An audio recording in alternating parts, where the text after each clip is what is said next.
สบายดีท่านผู้ชมที่เคารพยินดีต้อนรับบรรดาท่านเข้าสู่การนำเสนอข่าวท้องถิ่นประจำวันจากของข่าวสถานีโทรภาพแขวงแก่นประสาทสำหรับผักนี้ก็มีข่าวที่น่าสนใจไม่ทานได้ติดตามหับส้มกันโดยเฉพาะก็เป็นข่าวกองประชุมสัมมนาทิศทางและแผนพัฒนาเขตแขวง4แขวงภาคใต้ฐานนายกรัฐมนตรีให้เกียรติเข้าร่วมเป็นประธานพร้อมมีคำเห็น4นำวันที่23กรกฎาคม2026ได้มีกองประชุมสัมมนาทิศทางและแผนพัฒนาเขตแขวง4แขวงภาคใต้เพื่อเชื่อมต่อเศรษฐกิจกับประเทศใกล้เคียงและภาคพื้นกองประชุมจัดขึ้นอยู่สโมสรแขวงแก่นประสาทโดยการให้เกียรติเข้าร่วมเป็นประธานของฐานสอนไซศรีพันดรนายกรัฐมนตรีมีบรรดาฐานรัฐมนตรีห้องรัฐมนตรีเลขาผักแขวงห้องเลขาผักแขวงประธานห้องประธานคณะกรรมการปกครองแขวงจาก4แขวงภาคใต้จำปาสักสารวันเซกงและอัตตปือตั้งหน้าจากบรรดากระทรวงแขนงการอ้อมขางศูนย์กลางและท้องถิ่นที่เกี่ยวข้องเข้าร่วมในกองประชุมทานผู้วงศ์กิตติวงศ์ห้องรัฐมนตรีกระทรวงการเงินได้รายงานเกี่ยวกับการจัดตั้งปฏิบัติแผนพัฒนาเศรษฐกิจสังคมแห่งชาติ6เดือนต้นปีทิศทางแผนการ6เดือนท้ายปี2026และความคืบหน้าการสร้างแผนพัฒนาเขตแขวงติดพันกับยุทธศาสตร์เชื่อมต่อเศรษฐกิจและนำเสนอเกี่ยวกับการพัฒนาเศรษฐกิจสังคมและทิศทางในการสร้างแผนพัฒนาเขตแขวงของบรรดา4แขวงภาคใต้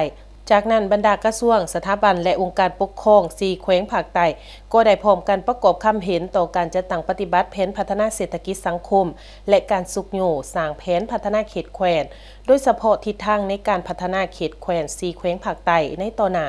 เพื่อซุ้มถูกสติปัญญาในการกำหนดทิศทางเพื่อนำไปจัดตั้งปฏิบัติให้ปรากฏผลเป็นรูปธรรมทั้งเป็นการพันขยายมติของคณะบริหารงานศูนย์กลางภาคสมัยที่12เลขที่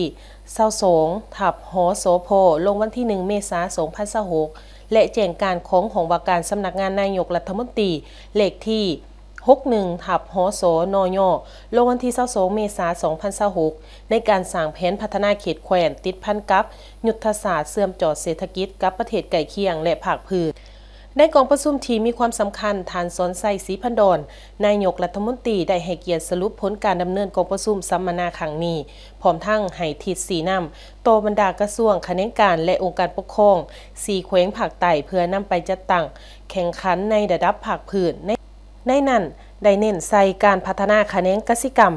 เพื่อค้ำประกันเสบียงอาหารและเป็นสินค้าส่งออกโดยน้ำใส่ทาแห้งได้เปรียบของเขตผู้เพียงบริเวณโดยหันจากการปลูกฝังแบบดั้งเดิมไปสู่การน้ำใส่เทคโนโลยีที่ทันสมัยเพื่อเพิ่มผลผลิตสร้างยี่ห้อให้แก่ผลิตภัณฑ์ท้องถิ่นเป็นต้นแมนกาแฟซ่าและพืชพักปลอดสารพิษอื่นๆให้เป็นที่ยอมรับในระดับสากลนำใส่เทคโนโลยีการจัดการน้ำและพลังงานแสงอาทิตย์เข้าในการชลประทานเพื่อให้สามารถผลิตได้ตลอดปีในต่อหน้าต้องได้สืบโตพัฒนาโครงการพลังงานลมขนาดใหญ่เพื่อส่งออกไปเวียดนามและกัมพูชีส่งเสริมการนำใส่ยานพาหนะไฟฟ้าในการขนส่งโลจิสติกและการท่องเที่ยวอยู่ภาคพื้นเพื่อลดพรการนำใส่น้ำมันเสือไฟซุ้มใส่พัฒนาเส้นทางท่องเที่ยวเสื่อมโยง4แขวงเอาใจใส่พัฒนาทาบกและศูนย์เปลี่ยนถ่ายสินค้าอยู่จำปาสักและอัตตปือเพื่อเก็บค่าบริการทางผ่านจากไทยไปเวียดนามและกัมพูชี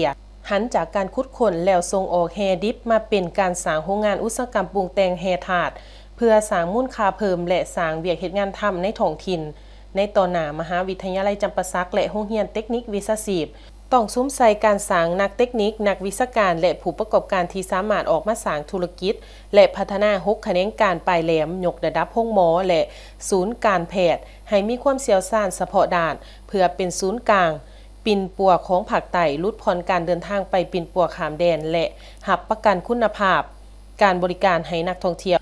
เพิ่มทวีเวียกงานป้องกันศาสตร์ป้องกันความสงบให้มีความทันสมัยและรับประกันความสงบอย่างหอบด้านในต่อหน้าต้องสืบต่อเอาใจใส่จัดตั้งปฏิบัติเวียกงานก่อสร้างหากฐานการเมืองติดพันกับการพัฒนาชนบทหอบด้านและเวียกงาน3สร้างให้เป็นขบวนการโฟดฟื้นเพื่อสร้างตะแสงสร้างบ้านกลายเป็นปอมที่มันแนวหนาให้แก่เวียกงานป้องกันศาสตร์ป้องกันความสงบอยู่4แขวงภาคใต้ให้มีเสถียรภาพทั้งด้านการเมืองและมีความสงบปลอดภัยทั้งนี้ก็เพื่อพันขยายเวียกงานการพัฒนาเขตแขวงให้กลายเป็นแผนแม่บทเพื่อคุดค้นทาแห้งบ่มสอนของศาสตร์ให้เกิดผลประโยชน์สูงสุด